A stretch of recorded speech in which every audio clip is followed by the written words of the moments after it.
So we're gonna go with the bird dog. This is a core exercise that you can do to train the posterior oblique subsystem.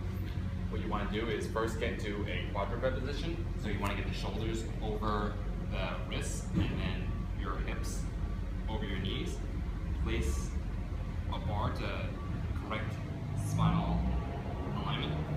Place it in the pole to reach touch the top of your head, the middle of your thoracic spine, as well as the top of the head. So from the quadruped position, twist and engage the lats, engage your TPA, so suck the belly button up into the spine. And then what you want to do is extend the opposite leg and opposite hand. Rotate thumbs towards the ceiling, and then come back.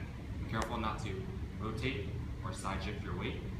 One thing you can do to rest the exercise is take a quick bend, wrap it around the back of your foot. Again, maintain that quadruped position and neutral spine. And extend the opposite hand